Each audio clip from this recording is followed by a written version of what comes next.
Today, in the next 15 minutes, I'm going to be bombarding you with about maybe 20 slides. It's going to comprise a bunch of conceptual ideas of development spanning over a quarter of a century from myriad of member companies. And it's going to be, there are going to be three phases to it. The first is what's available today.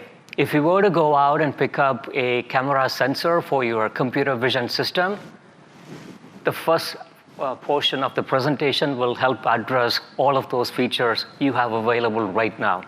Next second, you can deploy them.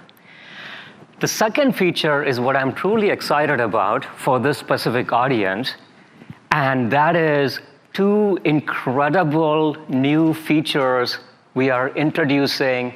It's about to go right out the door.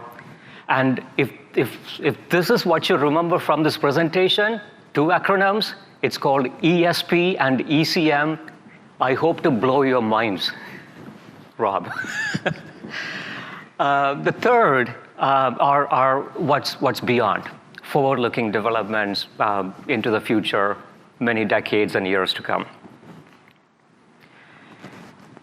Okay, available features and capabilities.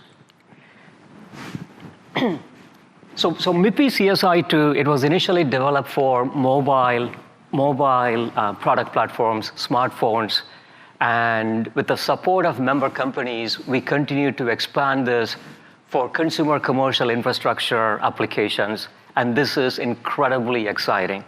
There is a massive global infrastructure that has been developed for mobile smartphones that can be leveraged for computer vision applications spanning everything from commercial drones to medical applications to even satellites going into outer space.